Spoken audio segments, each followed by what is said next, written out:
ẹ tún sáré báwo lẹ ṣe fẹ́ tì mọ́lé, ẹ ń sáré pé báwo lẹ ṣe fẹ́ tì mọ́lé. Ṣé ẹ rò pé lè fa Sunday Igboho fọ́tàmú ni? Ẹ tanra yín. Ọlọ́run ọba àtàwọn alálẹ̀ ilẹ̀ Yorùbá àwọn ni wọ́n ń ṣàtìlẹ́yìn fún Chief Dr. Sunday Igboho. Ó dẹ̀ ń pariwo ẹ̀yin ọmọ Yorùbá jẹ́ ká ṣera wa lọ́kàn. Bàbá ẹ̀ tún ti wá sọ wípé anything kan tó bá ti ní ṣe pẹ̀lú security ilẹ̀ Yorùbá, anybody tó bá wù yín kẹ́ ẹ fi ṣolórí, mo ṣetán láti ṣàtìlẹ́yìn fẹ́ nìyẹn. My name still remains Abiola Adekunle, and I'm here to inform you about Bayo Black TV show, your #1 channel for trending gist. Please subscribe. Don't forget to turn on your notifications. Thank you. I love you all. Ṣé gbogbo ẹ̀yin ọmọ Nàìjíríà lẹ ti rí ròyìn yìí? Ó yá, ṣe ti rí báyìí. Nǹkan tí Chief Dr. Sunday Igboho ń jà fún gangan àpẹẹrẹ ló ti yọ yìí o. Àpẹẹrẹ nǹkan tí Chief Dr. Sunday Igboho ń jà fún òun ló ti yọ yìí o. Àwọn ọmọ Nàìjíríà tí wọ́n jẹ́ pé ọmọ Nàìjíríà tí wọ́n ti jẹ̀gbádùn nílùú òyìnbó, wọn ò tó fọwọ́ sọ̀yà nísìnyí pọ́mọ Nàìjíríà làwọn báyìí. Arábìnrin yìí èmi ò ní dárúkọ ẹ̀, mo forúkọ bò láṣìírí. Ọmọ Nàìjíríà ni o. Débi wípé ààrẹ orílẹ̀-èdè ilẹ̀ Nàìjíríà tún sọ wípé tó o bá mọ̀ wípé o ò lè identity ẹ, o ò lè sọ pé ọmọ Nàìjíríà ni ẹ, yọ orúkọ Yorùbá tí tó ṣe Kẹ́mi yẹn, orúkọ Nàìjíríà yẹn yọ kúrò nínú orúkọ ẹ. Ìdí nìyẹn tá a fi ń sọ fún Ìbà Gani Adams, ihun tí Chief Dr. Sunday Igboho ń jà fún kò ń ṣe ọ̀rọ̀ òṣèlú, ọ̀rọ̀ ilẹ̀ Yorùbá lélẹ́yìí, eléyìí ò kì í ṣe politics o. Ihun tó kan gbogbo ilẹ̀ Yorùbá pátápátá. Báwo ni a ṣe fẹ́ gbé ilẹ̀ Yorùbá ga? Èyí ló kan dandan fáwa. Ihun tí Chief Dr. Sunday Igboho dẹ̀ ń jà fún nìyẹn. Ìdí nìyẹn tí irú àwa yìí tá a ṣe láǹfààní àti sọ́pọ́ọ̀tì olóyè Aládìsá Adéyẹmọ Ìgbòho Òòṣà. Ká dúpẹ́ lọ́wọ́ bàbá wa kábíyèsí ọba Olúgbọ́n. Ẹ jọ̀ọ́, a ṣì ń retí èsì. Ibo lẹ bá ṣẹ́ dé? Ibo lẹ bá ṣẹ́ dé? Ẹ má dẹ̀ wá gbàgbé ẹ̀yin ọmọ Yorùbá. Ẹ wo ọ̀rọ̀ tí kábíyèsí bàbá wa ọba Olúgbọ́n sọ. Ṣé rí arábìnrin tí ó sọ pé òun ò kì í ṣe ọmọ Nàìjíríà mọ́, pé by identity òun ò kì í ṣe Nàìjíríà? Ó ní year 2000, that is 2 decades, year 2000, 2 decades ago, year 2000 lòun ti renew passport òun gbẹ̀yìn gẹ́gẹ́ bí ọmọ Nàìjíríà. Ṣó wá dá ẹjọ́, ṣé tí Nàìjíríà bá ṣe mú yangàn láwùjọ, tí Nàìjíríà bá dá worldwide, tí security wà, Fúlàní herdsmen, tí kò ṣe pé Fúlàní máa lọ fẹ́ràn jẹ oko lóko, oríṣiríṣi challenges bẹ́ẹ̀ tí Nàìjíríà kojú. Ẹ wo ẹgbẹ̀rún méje àwọn èèyàn ẹ̀mí tó sọnù ní Taraba, Benue State ò ló ń kà, káàkiri bẹ́ẹ̀ gbogbo Northern State àti ilẹ̀ Igbo. Ṣé gbogbo eléyìí máa lọ náà? Ọmọ Nàìjíríà tó bá jàjà bòdì sílùú òyìnbó tí Ọlọ́run wá gbà fún bẹ́ẹ̀, ṣé ó máa darí wálé? Ẹ jẹ́ ká dúpẹ́ lọ́wọ́ Sunday Igboho. Ẹ má jẹ́ ká jẹ́ kó dìgbà tí àwọn ọ̀tá ilẹ̀ Yorùbá tí wọ́n bá pa Chief Dr. Sunday Igboho ká tó wá mọ value Chief Dr. Sunday Igboho. Ṣé rí àwọn tó ń pariwo yìí, àwọn tó ń sọ̀rọ̀ Chief Dr. Sunday Igboho láìda tẹ́yìn wò gẹ́gẹ́ bí ọmọ Yorùbá yẹn, nǹkan tó máa jẹ báyìí òun ni kò jẹ́ kó gbọ́n o. Kí mo sọ fún wa? Nǹkan tó máa jẹ òun ni kò jẹ́ kó gbọ́n. Bẹ́ẹ̀ ni, ẹ lọ wo ọ̀pọ̀lọpọ̀ àwọn tí wọ́n kóra wọn jọ nísìnyìí tó sọ pé wọ́n fẹ́ yọwọ́ President Bola Ahmed Tinubu láwo. Ọ̀pọ̀lọpọ̀ wọn ni wọ́n jọ campaign fún Tinubu o, tí Tinubu fi rí ibẹ̀ yẹn dé o.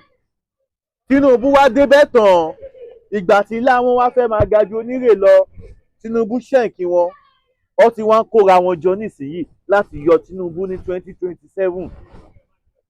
Ẹ jẹ́ káwọn ọmọ Yorùbá bíra wa léèrè, ṣé Yorùbá míì ló máa fi ṣe candidate?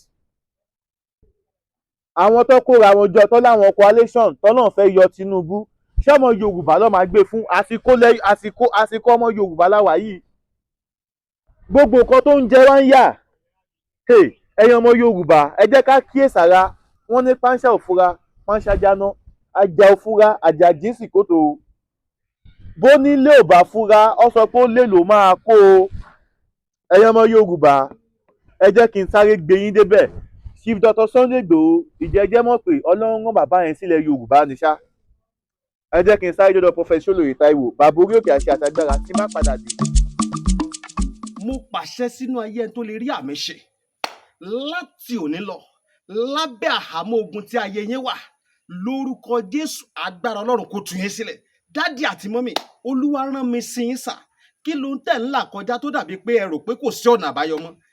Olúwa ní kí n sọ fún yín pé kẹ́ ẹ má sọ ìrètí nù, ọ̀nà àbáyọ ṣì wà fún yín tí ó bá ṣe é ṣe fún Ọlọ́run láti jí Lásárù dìde kúrò nínú òkú ọjọ́ 4 tó ti rùn. Olúwa náà ṣetán láti dá yín lóhùn ohunkóhun tó wù kẹ́ máa là kọjá. Ṣé ẹ̀ ń wáwé ìgbélu ni? Ṣé iṣẹ́ yín ni ò lọ déédé? Ṣé ẹ̀ ń wá ọ̀nà àbáyọ? Lórí ìgbéyàwó rẹ ti ní ìṣòro tẹ́lẹ̀ là kọjá ni. Ohunkóhun tó wù kẹ́ máa là kọjá ẹ jẹ́ á jọ gbàdúrà papọ̀, ẹ jẹ́ á jọ wá ojú Olúwa, kò sí ní tólúwa ò lè ṣe. Ẹ̀rọ ìbánisọ̀rọ̀ tẹ́ fi máa bá mi sọ̀rọ̀ òun náà ni +234 70 25 47 54 27. ẹ káàbọ̀ padà ẹ̀yin èèyàn mi ká nígbà tí sí Dr. Sunday Igboho tí wọ́n jáde ní orí ọ̀rọ̀ ètò ààbò wípé ààbò security ilẹ̀ Yorùbá yìí ẹ jẹ́ ká mójútó ká ní bẹ́ẹ̀ náà ni àwọn olóyè lóyè àwọn àgbààgbà tó ń sátẹ́lì olóṣèlú kiri yìí ní ẹ má ṣòṣèlú yín náà ká ní bẹ́ẹ̀ náà ni gbogbo wọn náà ṣe dìde everybody sọ̀rọ̀ sókè lẹ́ẹ̀kan náà ṣé àwọn ọmọ Nàìjíríà máa deny identity wọn páwọn kì í ṣọmọ Nàìjíríà mọ́ torí pé wọ́n ti ní ìwé ìgbélùú ní orílẹ̀-èdè UK kò sí ìwé ìròyìn tí kò gbé ọ̀rọ̀ yìí o kò sí ìwé ìròyìn tí ò gbé kábíyèsí ẹ̀yin ọba wa ẹ jọ̀ọ́ ẹ má gbàgbé ẹ bá wa dìde sí ọ̀rọ̀ olóyè Aládìsá Adéyẹmọ Ìgbòho ṣá ẹ wo bí kò irú olóyè Sunday Igboho yẹ ká tiẹ̀ máa bẹ lọ́run pé ká tiẹ̀ ní mẹ́ta ní stéètì kọ̀ọ̀kan tá a bá nírú èèyàn bíi sí Dr. Sunday Igboho mẹ́ta ní stéètì kọ̀ọ̀kan tó ń dìde láti máa gbèjà ọmọ Yorùbá láti máa gbógun ti ohun tó ń fìyà jẹ ẹran Yorùbá ẹ lọ wo ọ̀pọ̀lọpọ̀ àwọn àgbẹ̀ lónìí ṣé wọ́n tó kó ṣe mọ́ gbogbo ìgbèríko káàkiri àṣẹ máa sọ fún yín o àníṣe ni wọ́n ń ra gàrí jẹ kí ló fà á Fúlàní dáràndáràn kò yẹ kó rí oko dámọ́ o wọ́n ń fi ẹran jẹ kó wọn ni wọn ò dẹ̀ gbọ́dọ̀ sọ̀rọ̀ tó bá sọ̀rọ̀ báyìí ìpakúpa ni Fúlàní pa wọ́n. ẹ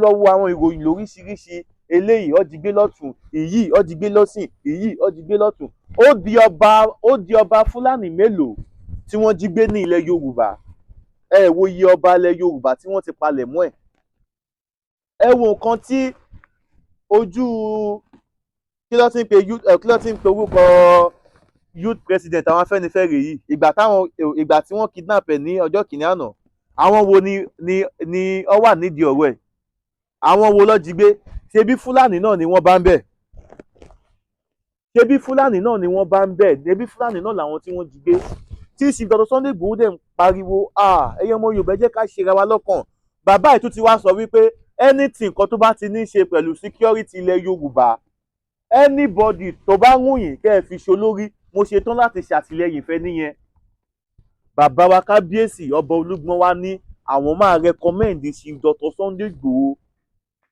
fún president àti chairman governors forum ó ní agbára ẹ̀yin kan wá ń sá eré kiri ẹ wá ń wọ́ra yín lẹ̀ kiri ẹ wá ń sáré kiri ẹ tún sáré báwo lẹ ṣe fẹ́ tì mọ́lé ẹ ń sáré pé báwo lẹ ṣe fẹ́ tì mọ́lé ṣé ẹ rò pé lè fa Sunday Igboho fọ́tàmú ni ẹ tanra yín ọlọ́run ọba àtàwọn alálẹ̀ ilẹ̀ Yorùbá àwọn ni wọ́n ń ṣàtìlẹ́yìn fún Chief Dr. Sunday Igboho pásítọ̀ kan sọ̀rọ̀ lẹ́nu ọjọ́ mẹ́ta yìí ó ní pé ẹ̀rí sí Ọlọ́run July òun ni oṣù tí wọ́n lọ kọlu ilé olóyè Sunday Igboho tí wọ́n gbẹ̀mí èèyàn méjì lábẹ́ ìjọba president Muhammadu Buhari ẹ wá wo títóbi Ọlọ́run pásítọ̀ yẹn wá sọ wípé ìgbà tó lọ́run tún máa wá gbẹ̀mí Buhari o inú oṣù keje náà ni Ọlọ́run tún gbẹ̀mí ẹ̀ ẹ jọ ṣé ká ní pé ìjọ yẹn ṣé ká ní kí wọ́n bọ́ olóyè Aládìsá Adéyẹmọ Ìgbòho ṣàǹlé ìjọ yẹn ṣé wọ́n nípa Chief Dr. Sunday Igboho ṣé wọ́n ní pa Sunday Igboho? Ṣé wọ́n ní pa? Àìpá ẹ̀ náà bó ṣe sá tó gbalẹ̀ Kútọnu lọ, ẹ̀wù nǹkan tó fojú ẹ̀ rí, ẹ̀wù nǹkan tó fojú ẹ̀ rí. Prophet yẹn dẹ̀ ti sọ̀rọ̀, ó ní wọ́n tẹ̀lé sí Dr. Sunday Igboho, ó ló ti kú mọ́ Buhari. Ní báyìí o, ẹ jẹ́ kí Sunday Igboho ẹ jẹ́ kó máa gbélé Yorùbá nígbèsí alálàáfíà. Fúlàní ṣe máa dà wá láàmú ní ilẹ̀ Yorùbá. Kì í ṣe gbogbo Fúlàní o, ìwọ̀nba àwọn kan tí wọ́n ń dààmú, tí wọ́n ń ṣe gbági jíyàn gbé, ṣe gbogbo ẹ̀gbá ransom, owó ribiribi. Ní ọdún kan ní Ogun State ní sáìdì Ayétòrò, Èmẹ̀kọ Àfọ̀n, àwọn ọlọ́jà ó ń lọ sọ́jà, Fúlàní dẹ́ẹ̀dẹ́ bú wọn lọ́nà, ó dẹ̀ jí wọn gbé, ó ní kó lọ mú 1 million wá. Àwọn òye oníyà tó ń tajà pa, tí wọ́n ń tèlùbọ̀, tí wọ́n ń ta gàrí, ibo ló ní gàrí ti fẹ́ rí 1 million naira owó ransom? Wọ́n mú ẹlòmíì tó ń béèrè 100 million o. Mo ṣàdúrà fún gbogbo ojú tó ń wò mí láṣẹ Ọlọ́run ọba, ẹ̀ ní kó sọ́wọ́ Fúlàní o, bó ṣe máa jẹ́ nìyẹn o. Bayo Black lórúkọ tèmi. Ẹ wo bí ó ní agbára pọ̀. Ìtò ń lọ látún ní pé ká mú wá fún yín o. Ẹ má gbàgbé láti bá wa subscribe sí ìkànnì yìí. Ojoojúmọ́ la máa mú wá fún yín. Àní àwọ̀ ò ní sinmi o. Ó dìgbà tí ìṣọ̀kan tó bá jọba káàkiri ilẹ̀ Yorùbá, káàkiri Nàìjíríà, tí àṣírà wa ní kámọ̀, ìgbà yẹn làá máa dákẹ́ o. Ìwọ tó fẹ́ hùwà ìkà, kó jẹ́ ṣọṣe, rántí kó bímọ lẹ o. Èyí tó o bá ṣe lónìí, òun ló máa fi pàtàn tó bá dọ̀la o. Kò sí tọ̀kan bì kankan o. Ohun tó o bá ṣe, òun ló máa sọ. Chief Dr. Sunday Igboho, Ọlọ́run á wà pẹ̀lú yín. Bayo Black lórúkọ tèmi. Ẹ wo bí tó bá jẹ́ pé gbà àkọ́kọ́ tí yín rè tẹ́yìn ṣẹ̀ ń wò mí, ẹ má gbàgbé láti bá mi subscribe, kẹ́dẹ̀ tẹ notification button yẹn kó lè máa notify yín tí bá ṣẹ̀ṣẹ̀ ń drop new video. A ó máa bọ̀bẹ̀ ní ìbẹ̀ṣù, àtẹ́lẹsẹ̀ a sì máa bẹ̀nà wò. Gbogbo ẹni bá ní a má bọ̀, òun náà là ní dé bá láṣẹ Elédùmarè. Mo pàṣẹ sínú ayé ẹni tó lè rí àmì ṣe láti òní lọ, lábẹ́ àhámọ́ ogun tí ayé yín wà, lórúkọ Jésù agbára Ọlọ́run kó tú yín sílẹ̀. Dádì àti mọ́mì, Olúwa rán mi sí yín sà. Kí ló ń tẹ̀ ń là kọjá tó dàbí pé ẹ rò pé kò sí ọ̀nà àbáyọ mọ́? Olúwa ní kí n sọ fún yín pé kẹ́ ẹ má sọ ìrètí nù. Ọ̀nà àbáyọ ṣì wà fún yín tí ó bá ṣe é ṣe fún Ọlọ́run láti jí Lásárù dìde kúrò nínú òkú ọjọ́ 4 tó ti rùn. Olúwa náà ṣetán láti dá yín lóhùn. Ohunkóhun tó wù kẹ́ máa là kọjá. Ṣé ẹ̀ ń wáwé ìgbélú ni? Ṣé iṣẹ́ yín ni ò lọ déédé? Ṣé ẹ̀ ń wá ọ̀nà àbáyọ? Lórí ìgbéyàwó lẹ ti ní ìṣòro tẹ́ ń là kọjá ni. Ohunkóhun tó wù kẹ́ máa là kọjá, ẹ jẹ́ á jọ gbàdúrà papọ̀, ẹ jẹ́ á jọ wá ojú Olúwa, kò sí ní t'Olúwa ò lè ṣe. Ẹ̀rọ ìbánisọ̀rọ̀ tẹ́ fi máa bá mi sọ̀rọ̀, òun náà ni +234 70 25 47 54 27.